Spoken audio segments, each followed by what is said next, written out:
Alhamdulillah, alhamdulillahilladzi arsala rasulahu bil huda wa dinil haq liyudhhirahu 'ala dini kulli wa kafa billahi syahida. Asyhadu an la ilaha illallah wa asyhadu anna Muhammadan abduhu wa rasuluh. Allahumma shalli wa sallim ala Muhammad wa ala ali sayyidina wa maulana Muhammad. Qala Allah ta'ala fil Qur'anil Karim, a'udzu billahi minasyaitonir rajim.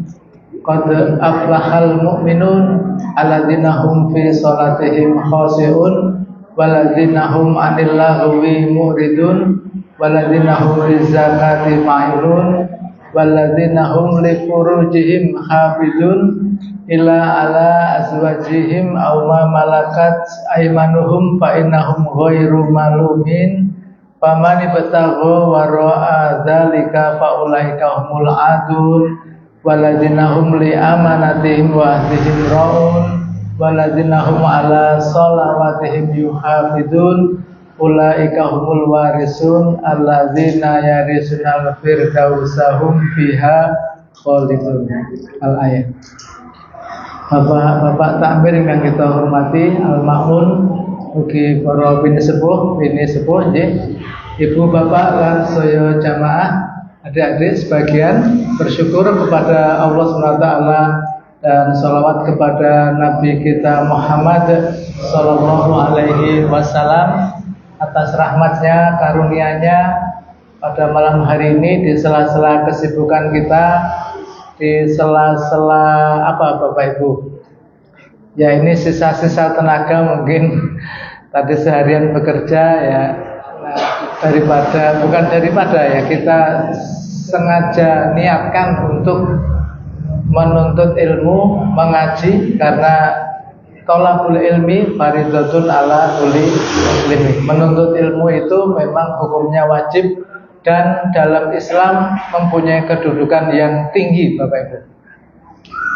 Jadi kalau ada orang yang, atau ya kita kan orang ya, itu mungkin batin uang kok ngoja karo ngaji ya. Jadi mungkin di batin sing ngaji wingi wae urung dilakoni kok ndang ngaji meneh misalnya ya. Wingi ra ngajine urung dilakoni to Pak D, kok wis ngaji meneh. Tapi Islam tidak memandang sedemikian, tapi semangat kita untuk menuntut ilmu itulah yang kemudian mendapatkan ya insyaallah pahala dari Allah Subhanahu wa taala. Karena tingkat pemahaman, kalau ngaji itu kemudian kita menjadi sedikit paham, bertambah pemahaman kita, itu nanti akan berbanding lurus dengan apa ya, amal kita ya, amal soleh kita. Maka mengapa mengaji itu penting? Hadisnya panjang, diriwayatkan oleh Ummu Salamah. Beberapa sahabat, maaf ini pengantar Bapak. Jadi kalau temanya itu para penghuni surga Firdaus ya. Para anak muda waktu itu, saya agak lupa sudah matur atau belum, anak muda seusia SMP, SMA itu bukan mengadu, tetapi mengajukan permohonan kepada Rasul. Ya Rasul, kami ingin ikut perang ya, karena zaman Nabi kan dihiasi, diliputi dengan peperangan ya. Dakwah Nabi memang berat, 23 tahun, 13 tahun di periode Mekah, 10 tahun di periode Madinah, 23 tahun dakwah Nabi, tetapi Nabi itu perang selama 26 kali Bapak Ibu. Jadi bisa dibayangkan hampir setahun itu perang, bahkan ada yang setahun 2 kali ya. Itu beberapa anak muda ingin perang, daftar kalau seperti kita ya. Nah oleh Nabi, karena Nabi itu arif dan bijaksana ya, kata Nabi kalau bahasa kita, Mas, jangan semuanya ikut perang gitu. Separuh perang, separuh ngaji gitu, kata Nabi. Nah yang diikut ngaji itu protes, yang disuruh ngaji. Ya Nabi, kami itu pingin perang, kok disuruh ngaji gitu. Gak mau. Nah, Nabi mengatakan, Mas, kalau nanti kita perang menang, saya ngajarin fikih siapa? Yang ngajari wudhu siapa? Yang ngajari toharoh siapa? Maka kemudian turun hadis asbabul wurudnya, sejarah turunnya hadis yang mengatakan bahwa mengaji itu setara dengan jihad di jalan Allah, berperang di jalan Allah. Ini apa dasarnya, apa sejarahnya turunnya hadis ini? Kemudian hadis lain mengatakan bahwa mengaji itu kalau terus menerus ya istiqomah itu konon pahalanya setara haji dan umroh. Pahalanya nggih mboten statusnya. Nah, malam hari ini yang membawa HP ya boleh dibuka, atau yang bawa mushaf. Mushaf itu apa Mas? Mushaf buku ya. Kalau lembaran itu suhuf ya, suhufi Ibrahima wa Musa. Pernah dengar ini? Suhuf di surat Al-A'la ya. Nah, kita ngaji dasarnya surat Al-Mu'minun. Kalau ada ya, yang masuk HP, hampir semua membawa HP. Surat ke-23 Bapak Ibu ya. Ada 118 ayat ya. Ini ayat-ayat awal menerangkan tentang orang-orang yang nanti oleh Gusti Allah itu akan dimasukkan ke dalam surga Firdaus ya. Sebelah kanan agak tengah. Surga Bapak Ibu, memang kita belum pernah ke sana ya. Kok Pak Hari cerita wis tau ora napa gitu misalnya, agak protes ya. Ya, Islam itu agama yang percaya kepada sesuatu yang gaib Bapak Ibu ya. Alladzina yu'minuna bil ghaibi wa yuqimunas shalah. Awal-awal surat Al-Baqarah. Gaib itu ada ya, namun panca indera kita tidak mampu untuk menangkapnya. Atau yang mudah misalnya pahala saja. Pahala, kalau surga mungkin terlalu tinggi, neraka terlalu tinggi. Pahala juga tidak kelihatan ya Bapak ya. Pahala juga seperti apa atau pahala dapat lemper Pak Hari, dapat minum Pak Hari ya. Itu pahala yang kelihatan ya, kita ngaji. Tapi pahala yang sesungguhnya kan bukan itu. Dosa juga demikian, tidak kelihatan. Kalau orang berbuat jahat dinampakkan dosanya langsung gitu ya, mungkin orang bisa takut ya. Tapi karena dosa pahala itu tidak nampak secara zohiri, secara physically, maka banyak orang yang tidak percaya. Surga Bapak Ibu itu konon ada 8 tingkat ya. Ada 8, sama dengan neraka juga ada 8 tingkat. Digambarkan kalau surga itu di atas, neraka di bawah ya. Wallahu a'lam. Nah, surga yang paling tinggi tingkatannya tentu sebanding dengan fasilitas yang dimiliki. Mungkin analoginya kayak hotel ya, analogi ya, tentu tidak bisa dibandingkan. Semakin tinggi tingkatan kualitas surga itu, maka semakin tinggi pula fasilitas yang dimilikinya. Nah, yang paling tinggi surga adalah surga Firdaus ya. Mungkin pernah dengar surga Aden ya, Darul Qoror ya, surga Qoror dan sebagainya. Neraka juga demikian Bapak Ibu. Neraka juga 8 tingkat. Paling bawah namanya neraka apa? Jahanam ya. Itu diperuntukkan bagi orang-orang yang salah satunya adalah orang-orang yang munafik ya. Munafik itu nanti akan ditempatkan di keraknya neraka ya, sebagai bahan bakar ya, keraknya. Tapi tidak kita bahas malam hari ini. Nah, Bapak Ibu, kita tentu pengen di surganya Gusti Allah ya.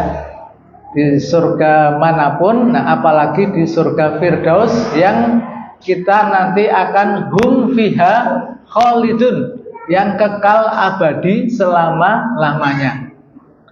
Saya pernah berpikir Bapak Ibu, kekal itu seberapa ya? Seberapa lama ya? Ternyata tidak sampai pikiran ini. Kalau kekal sudah pakai sampai berapa lama, namanya bukan kekal Bapak Ibu ya. Ya kalau sudah ini tidak ada batasnya. Tapi kadang kan pikiran itu sok mencoba mengejar. Masa enggak ada batasnya? Masa enggak ada batasnya? Ya memang tidak ada batasnya selama-lamanya. Kalau hidup ya setua apapun ya, yang umurnya 100, 110 itu kan tetap ada batasnya. Meskipun orang mengatakan sampun sepuh sangat, masih sugeng misalnya, tapi satu saat ya pasti akan dipanggil oleh Allah. Nah, kalau di surga itu konon sudah tidak ada sekolah ya, tidak ada pertanian, tidak ada jual beli yang dengan uang dan sebagainya. Karena di surga itu apa yang kita minta itu akan diberikan oleh Allah. Kita batin saja maka apa yang kita batin kita minta itu, karena surga adalah tempat balasan dari apa yang sudah kita lakukan. Nah, siapa penghuni surga Firdaus itu Bapak Ibu? Mari kita buka. Yang pertama, qad aflahal mu'minun. Ini Allah bersumpah loh ini Bapak Ibu. Luar biasa ya ayatnya, qad aflahal mu'minun. Sungguh, Allah pakai kata sungguh ya. Dan Allah kalau sudah bersumpah, innallaha la yuhliful mi'ad. Allah itu tidak pernah mengingkari janjinya. Yang pernah ingkar janji siapa Bapak Ibu? Merpati. Itu kan lagu Bu. Merpati tak pernah ingkar janji ya. Kita kadang-kadang yang sok ingkar janji itu kita ya. Jadi kadang misalnya ditunggu ya, Pak, ampun ditenggol loh. Maka kita jawabnya lewat WA OTW ya. Padahal belum apa-apa, ini masih di rumah ini. Tapi jawabnya sedang di jalan OTW ya. Hanya untuk PHP. Itu namanya agak dusta ya. Nah, kalau Allah tidak Bapak Ibu. Allah itu kalau berjanji tidak pernah mengingkari. Pertama adalah memang beriman Bapak Ibu. Orang nanti yang tinggal di surga itu memang orang-orang yang beriman ya. Nah, beriman ini memang luas, tetapi memang sebagai rumahnya.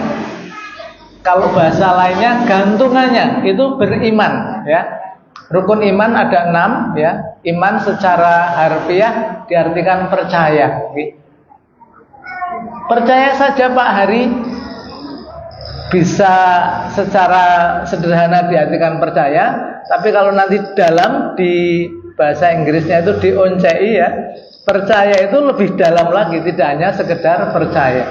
Tapi percaya saja orang tidak mudah percaya. Agak bingung ya.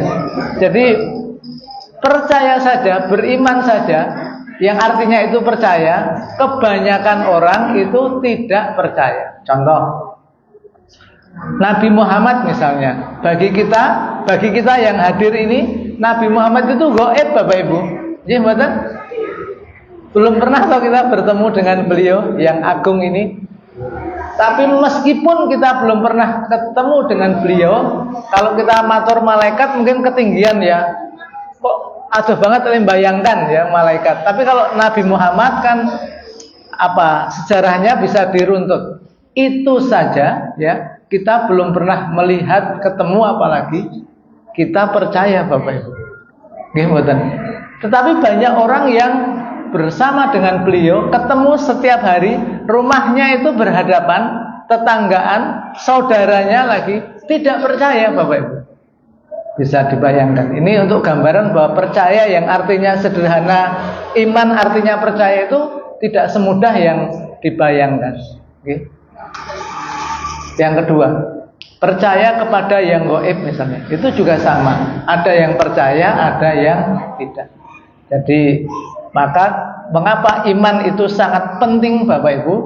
Iman itu harus kita rawat, harus kita pelihara, karena iman menjadi kunci selain nanti sholat dan amal soleh yang menjadi bekal kita ketika nanti kita dipanggil oleh Allah Subhanahu wa ta'ala. Hadis riwayat Tobroni mengatakan gigit tahu ya, gigit iman itu dengan gigi gerahamu ya, kuat, jangan sampai lepas ya. Berarti iman bisa lepas Pak, Bapak Ibu, iman bisa lepas betul? Sampai Nabi mengatakan gigit jangan sampai lepas, bisa. Iman itu bisa lepas ya, kalau tidak kita pegang ya. Maka yang pertama Bapak Ibu, mari iman yang sudah ada dalam diri kita, kebanyakan yang kita ini termasuk saya juga, imannya itu temurun. Artinya temurun itu dari orang tua kita ya. Orang tua kita sudah beriman, kita menjadi anaknya atau cucunya, ya otomatis kita beriman. Karena ada yang iman itu memang aslinya semuanya beriman ya. Alastu birobikum itu Hairu 4 bulan ya dalam kandungan, besok kalau kamu aku lahirkan di muka bumi, apakah kamu mau beriman kepada aku? Maka ruh kita itu menjawab, siap gitu ya. Cuman nggak ingat kita Bapak Ibu ya, karena kita masih berumur 4 bulan waktu itu. Siap, saya siap beriman. Tetapi ketika kita dilahirkan, sudah mulai bisa membedakan benar salah, pergaulan dan sebagainya, maka iman itu bisa bergeser. Yang tadinya beriman tidak beriman. Bisa dipahami Bapak Ibu? Jadi yang pertama beriman, gantungannya itu iman. Ayat lain menandaskan, menjelaskan Al-Baqarah. Ayat-ayat pertengahan menerangkan seberapa bagus kita beramal, ya, seberapa bagus dan banyak kita beramal, berbuat baik, pandangan orang lain kita baik, ya, dermawan, ya, nyah-nyoh, ya, baik hati, ya, apalagi baik hati, rajin menabung, apalagi Bu. Tetapi kalau tidak beriman, maka ayat ini mengatakan seperti laksana, ya, pasir di atas apa Pak? Batu yang licin kena air hujan deras, langsung set hilang, nggak ada bekasnya. Itu pertanda kalau kita tidak beriman dalam pandangan Allah Subhanahu wa Ta'ala, maka amal kita sia-sia. Yang kedua Bapak Ibu, qad aflahal mu'minun alladzina hum fi sholatihim khashi'un, yaitu orang-orang yang khusyuk di dalam sholatnya Bapak Ibu. Mudah-mudahan tidak bosan ya membahas tentang sholat Bapak Ibu, karena mungkin Bapak lain juga matur tentang sholat. Tapi sholat ini memang tidak habis-habisnya untuk dibahas. Ya, sholat Pak Hari, iya. Tetapi untuk bisa, ternyata Allah itu minta, atau kalau bahasanya menuntut berlebihan ya minta sholat kita itu kalau bisa khusyuk memang. Qad aflahal mu'minun alladzina hum fi sholatihim khashi'un. Tetapi memang penjelasan dari ayat ini, tafsir ayat ini agak panjang. Khusyuk itu, ya, saya pernah membaca pengertian khusyuk.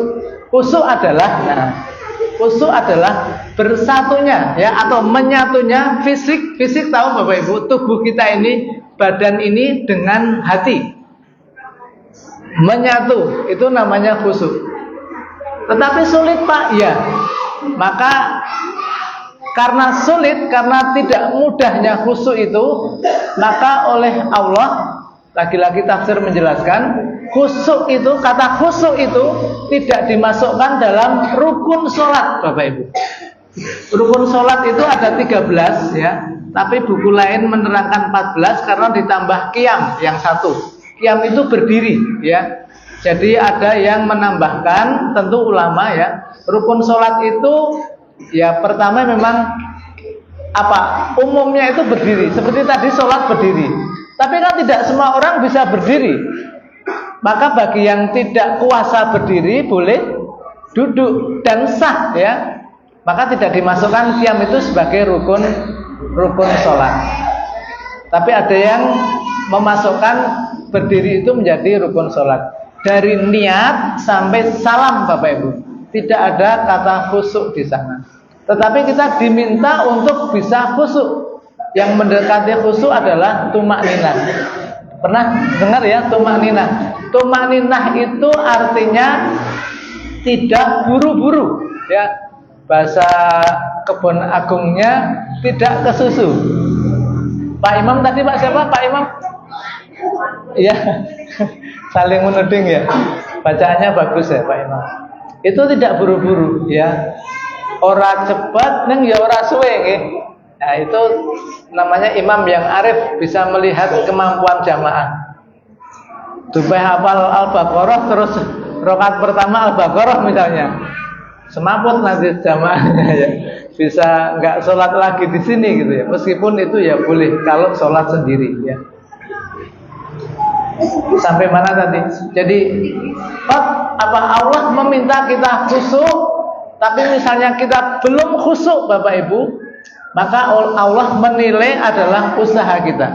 Meskipun khusyuk tidak dimasukkan dalam rukun sholat, Entah demikian kemudian kita tidak lajeng apa? Nek ono rasa khusyuk wae maksudnya gitu Bapak Ibu. Tidak Bapak Ibu. Juga kita harus berusaha khusyuk. Khusyuk itu tadi menyatunya hati dengan fisik kita. Karena dalam kenyataan keseharian juga tubuh kita di Al-Maun ya, kita sholat berjamaah bahkan shaf pertama. Tapi kadang hati kita ini kemana-mana kok. Tapi karena hati itu tidak kelihatan ya, kemana-mana itu tidak kelihatan ya, kan tidak ada yang tahu Bapak Ibu. Apakah itu membatalkan sholat? Tidak Bapak Ibu. Ketika Allahu Akbar, oke, kita ingat Gusti Allah. Tapi ketika imam baca Al-Fatihah ya, baca surat kelamaan misalnya, kita bisa kemana-mana Bapak Ibu. Nah, ketika kita sedang kemana-mana itu, maka penjelasannya kembalikan bahwa kita sedang sholat. Jadi analoginya itu seperti kalau kereta api ya di rel ya, Bapak Ibu. Yang di belakang dengar nggak Bu? Bu? Mireng mboten sing wingking? Mireng nggih. Soalnya saya juga dengar suara Ibu yang di belakang. Jadi ibaratnya kereta api itu jalan itu apa? Rodanya itu anjlok ya, karena sudah tidak di rel lagi, maka kembalikan lagi kita sedang sholat. Itu upaya kita untuk menuju ke arah khosyi'un tadi Bapak Ibu. Memang ada beberapa tahap agar kita khusyuk Bapak Ibu. Pertama, dimulai dari wudunya Bapak Ibu ya. Jadi sholat itu rangkaiannya memang dengan wudu ya. Kalau wudu mau sempurna ya memang dengan siwak ya. Tapi siwak itu berat ya. Maka Nabi mengatakan lewat hadisnya itu, seandainya umatku ya, saya tambah yang ada di Kebon Agung ya, itu tidak berat untuk siwak, maka akan aku wajibkan wudu itu dengan siwak ya. Siwak pirsa Bapak Ibu? Siwak itu bersikatan ya.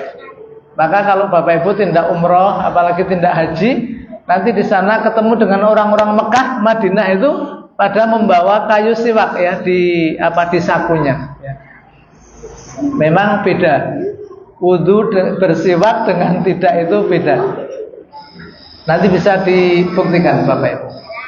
Dari wudunya, kemudian apa Bapak Ibu? Kemudian apa waktunya? Nggih, boten kesesok. Beda kalau kita berangkat itu terlambat dengan kita sudah siap di masjid, akan beda. Atau persiapan itu berbanding lurus dengan hasil yang akan kita peroleh. Al-Maun sudah qomat, kita masih di rumah, misalnya pelajar-pelajar yang lari di jalan sambil berpakaian misalnya, tentu akan berbeda dengan, meskipun itu tidak membatalkan sholat Bapak Ibu.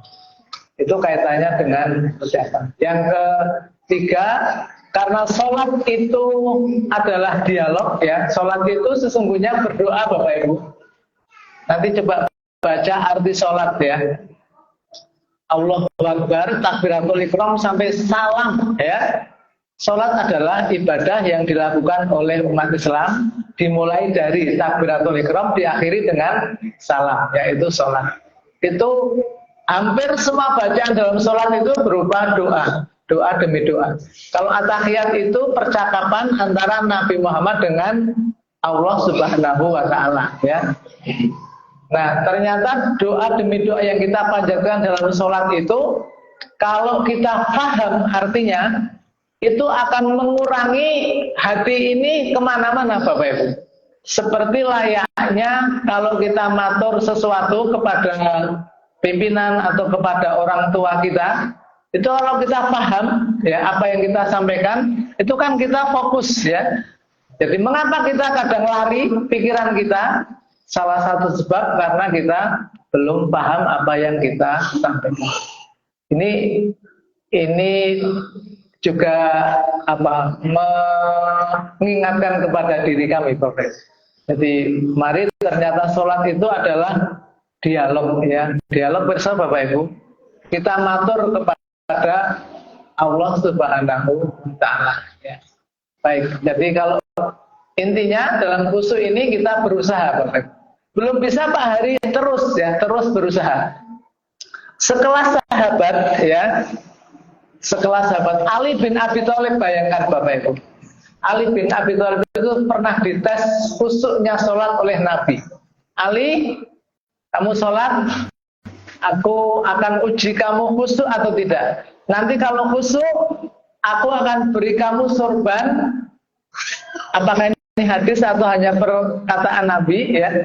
Yang sifatnya lebih bercanda, tetapi ternyata lebih mengena. Ali, nanti kalau kamu bisa khusyuk sholatnya, aku akan beri hadiah sorban. Kamu pilih yang warna hijau atau warna merah.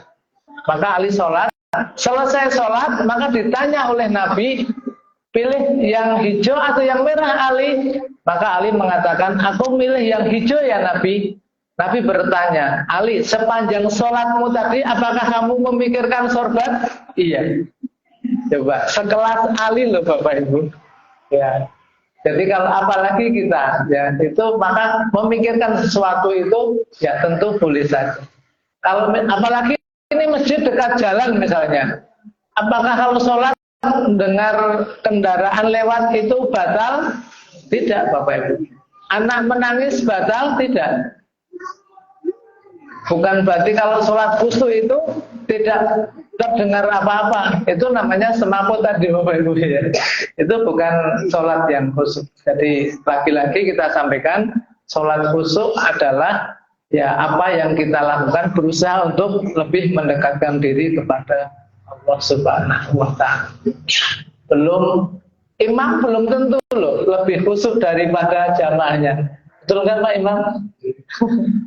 Ya, belum tentu ya. Baik, yang ketiga maaf. Yang pertama adalah beriman ya secara keseluruhan. Yang kedua adalah sholat dengan khusyuk. Yang ketiga alladzina hum lagwi mu'rid. Orang yang menghindarkan diri dari perbuatan lagwi. Lagwi itu dari kata logo ya. Banyak dalam Al-Quran kata lagwi mu'rizun. Orang yang menghindarkan diri dari perbuatan yang sia-sia. Kelihatannya sederhana ya. Arti ayat ini.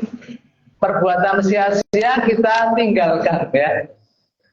Nah, tentu pertanyaan kita, sia-sia itu seperti apa ya? Sia-sia itu penjelasannya atau tafsirnya adalah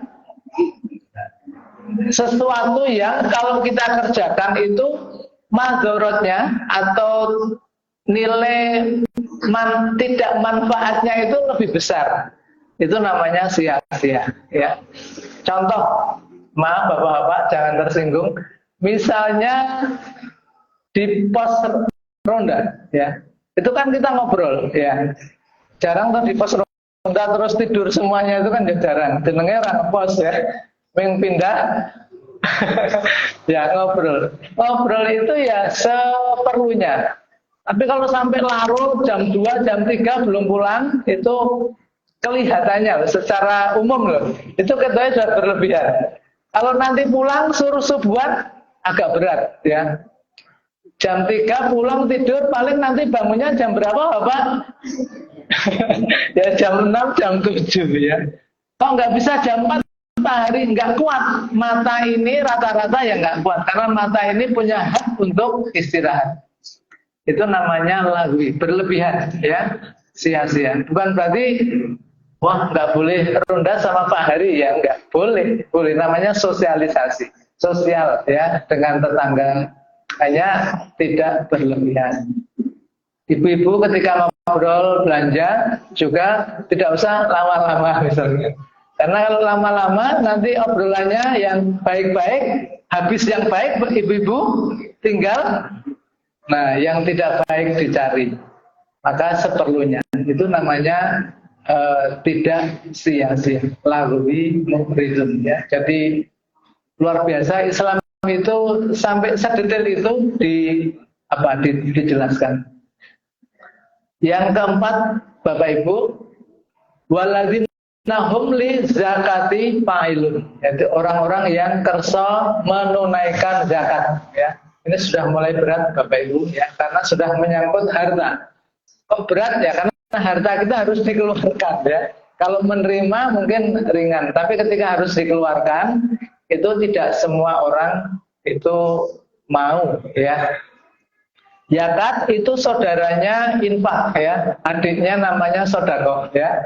Jadi ada zakat, infak dan sodako. Bedanya Bapak Ibu mungkin pernah diterangkan Pak Mariono.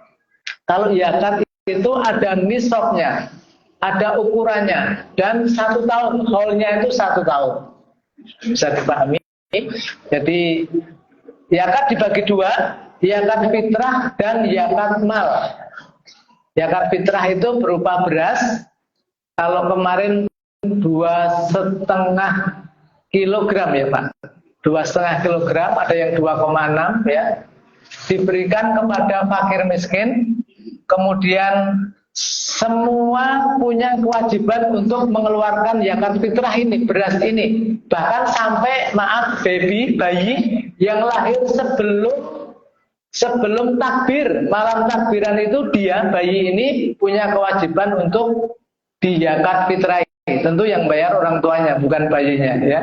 Tapi kalau dia lahir sesudah, itu konon tidak berkewajiban.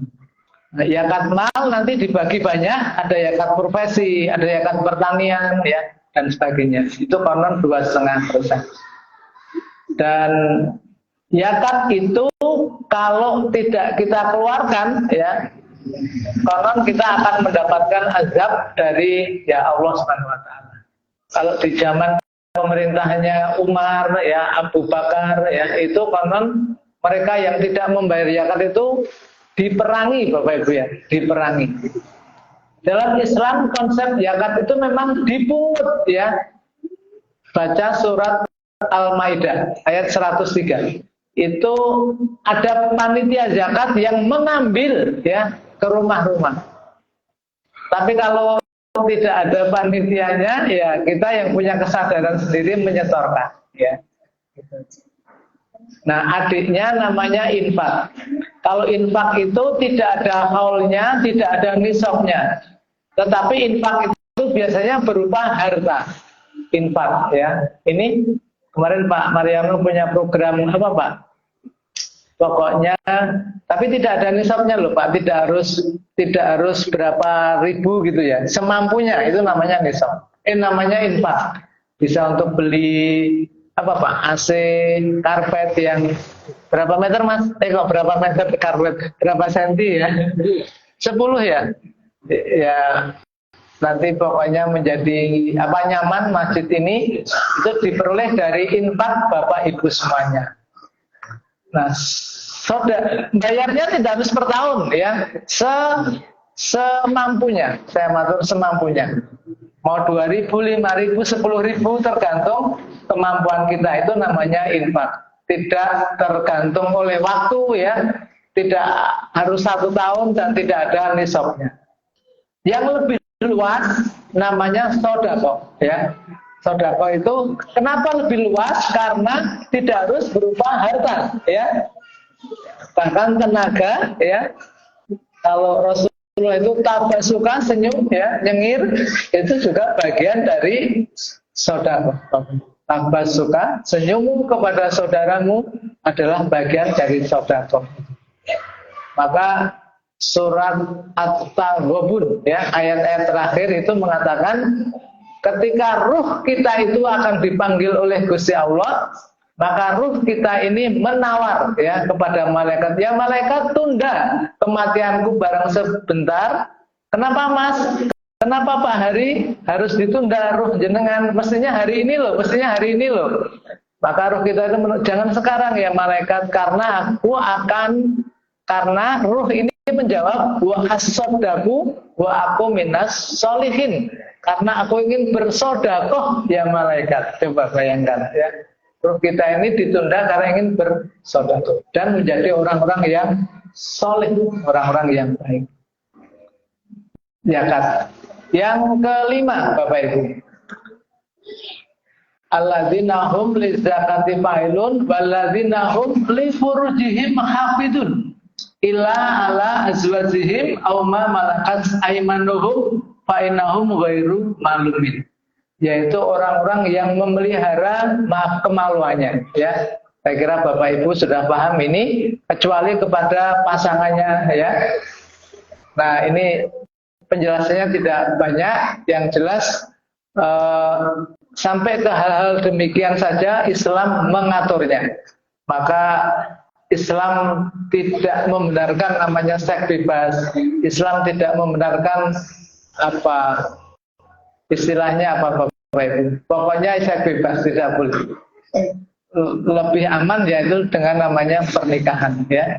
Kalau budak, kecuali dengan budak, di ayat ini dikatakan kecuali dengan budak-budak kalian. Budak adalah, nah kalau sekarang tidak ada budak Bapak Ibu. Budak itu statusnya dulu di bawah pembantu, ya. Budak itu seperti barang, ya. Maka dulu ada zaman perbudakan, ya. Sekarang dihapus karena budak itu tidak sesuai dengan peri kemanusiaan dan peri apa Bapak Ibu? Ya, apa Mas? Apa? Peri keadilan. Peri kemanusiaan, betul, peri kemanusiaan dan peri keadilan. Islam datang, budak dihapus, ya. Karena contoh Bilal, ya. Bilal itu dulu budak, ya. Hitam kayak saya, Bilal itu dibeli oleh Abu Bakar, ya. Mahal, ya. Orang kok dibeli, ya. Ya, memang budak. Kalau sudah dibeli Bapak Ibu, itu apa statusnya seperti barang, ya. Mau diapa-apakan terserah. Dipekerjakan tidak dibayar, wong sudah dibeli. Kalau pembantu kan kita minta tolong tapi dibayar. Itu pembantu. Budak tidak di bawahnya. Budak itu timbul karena dua hal. Satu, karena tawanan perang, ya. Jadi tawanan perang itu bisa menjadi budak. Yang kedua karena keturunan budak. Bapak ibunya budak, maka anaknya ya budak Bapak Ibu. Nah, maka Islam datang menghapus yang namanya perbudakan. Budak bisa menjadi istrinya. Budak bisa menjadi suami, bisa enggak ya? Kalau di Quran itu menjadi istri kalian gitu ya. Bisa kamu ambil menjadi istri kalian. Istri yang sah dengan budak mereka. Pokoknya tidak boleh melakukan hubungan suami istri dengan yang tidak sah. Ya. Itu kemudian waladzina hum li amanatihim wa ahdihim ra'un, yaitu orang-orang yang memelihara amanatnya. Amanah kalau bahasa kita. Amanah Bapak Ibu, saya kira bisa dipahami. Kalau di amanah itu hampir di semua kita ini semuanya memegang amanah, ya. Baik secara sendiri-sendiri, pribadi, ya, pribadi ansih, Bapak sebagai suami, Ibu sebagai istri, atau sebagai pribadi, itu juga memegang amanah. Kalau lebih luas mungkin di pemerintahan, ya, punya amanah, punya kekuasaan, itu amanah tidak kita, maksudnya seperti itu. Ternyata sampai sedemikian Islam menjelaskannya, okay? Orang yang memelihara amanahnya. Berarti ada orang yang tidak amanah Pak, ada. Namanya khianat, ya. Lawan dari amanah adalah khianat. Khianat itu tidak sesuai dengan janjinya, ya. Ini mau pilkada, ya, banyak yang berjanji, ya, nanti kita buktikan janjinya sesuai dengan dulu atau tidak, ya. Jadi amanah itu sesuai dengan profesi kita masing-masing, ya. Kita punya memikul, ya, amanah. Kalau secara umum, ya, kita ini manusia sebagai khalifah fil ardh itu memikul amanah. Ketika bumi ini akan diserahkan kepada siapa? Siapa? Iya. Maka Adam itu dan kita itu adalah sebagai khalifah di muka bumi ini. Kalau diserahkan kepada malaikat, kenapa tidak diserahkan kepada malaikat bumi ini? Karena malaikat itu oleh Allah tidak diberi yang namanya daya cipta atau daya kreasi, nafsu, maaf, nah lebih tepatnya nafsu, ya. Manusia diberi nafsu. Di dalam nafsu itu ada, ya, nafsu yang baik dan nafsu yang buruk.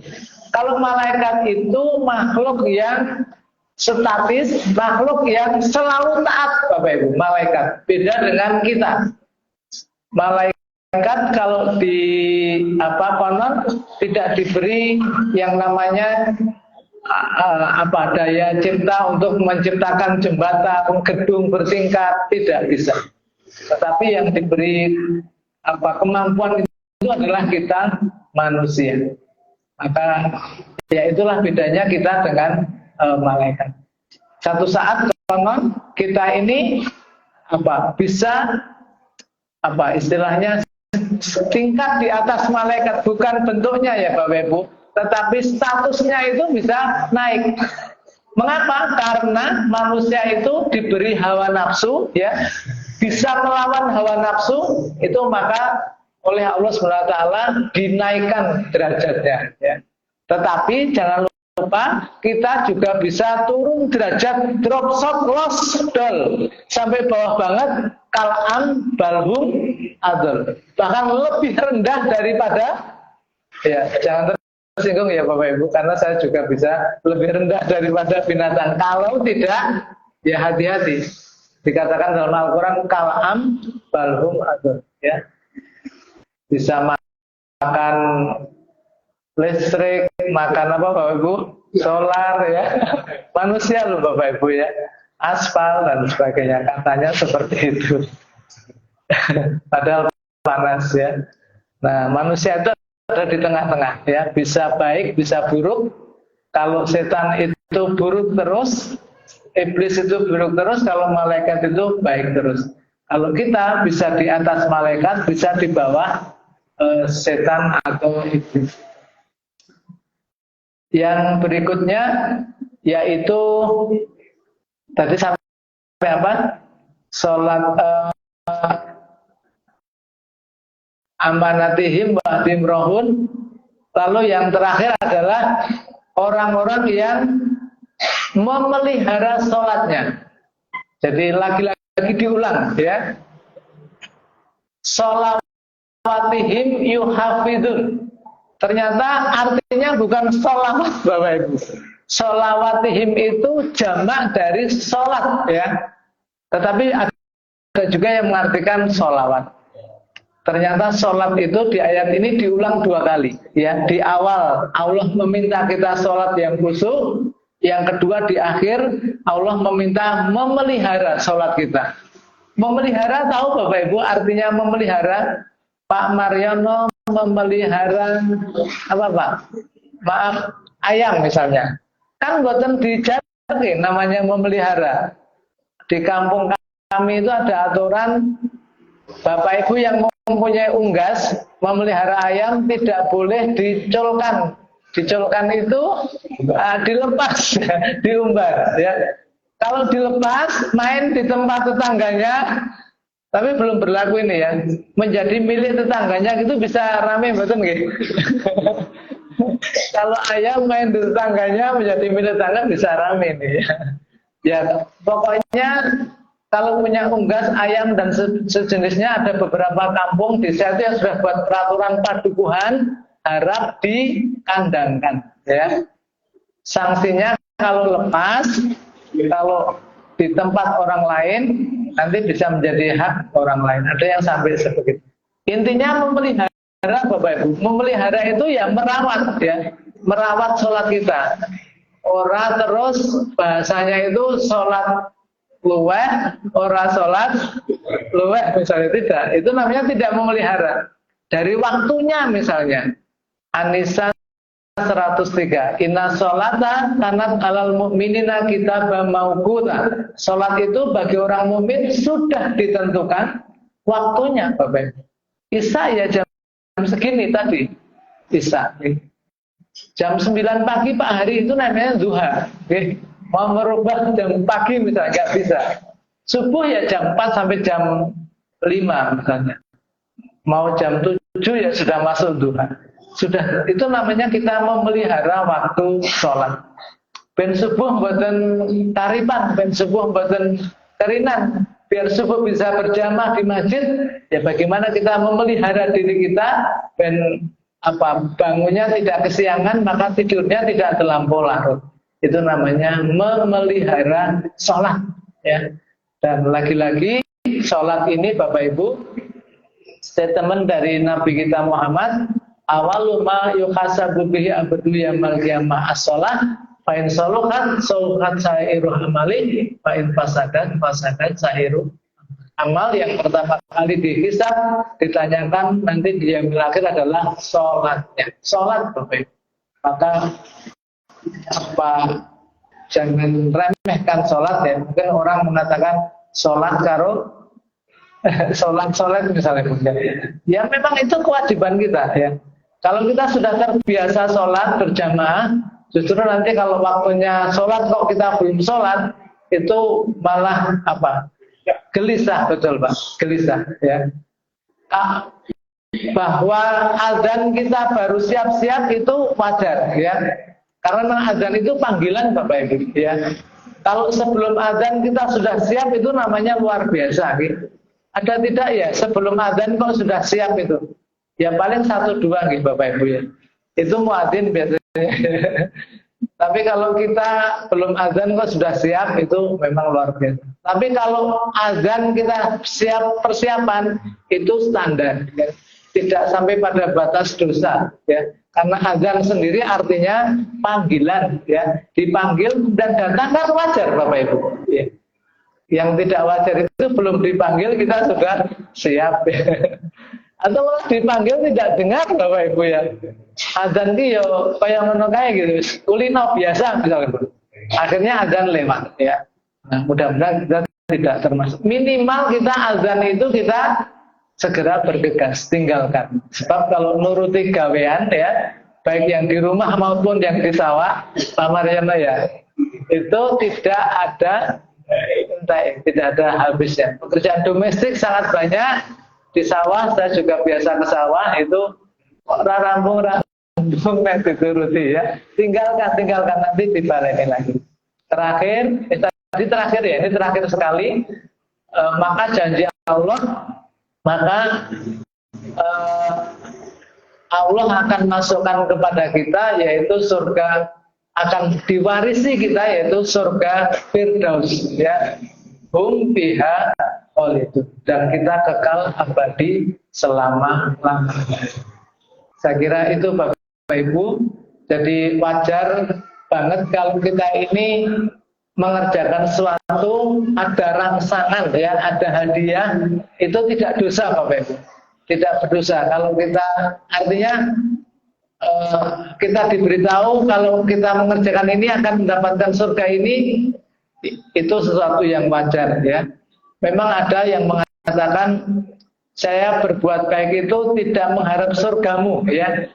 Itu kan seperti ulama zaman dulu perempuan itu yang mengatakan tidak mengharap surgamu tetapi lebih mengharap ridho. Nah, itu tentu sudah iman yang tinggi ya Pak. Kalau kita kan masih biasa-biasa saja. Artinya kalau kita beramal itu mengharap surganya Allah, insya Allah masih diperbolehkan ya. Nah kan Bapak Ibu ada kurangnya mohon maaf. Nanti kalau mundur dan belum ngantuk bisa dibuka lagi Quran surat Al-Mu'minun ini dan artinya. Nih, ayat 1 sampai berapa Bu? Berapa? 10 baru Pak ya. Kalau nggak salah di sebelah kanan agak tengah. Qad aflahal mu'minun alladzina hum fi sholatihim khashi'un. Ada kurangnya mohon dimaafkan. Subhanakallahumma bihamdika asyhadu an la ilaha illa anta astaghfiruka wa atubu ilaik. Assalamualaikum warahmatullahi wabarakatuh.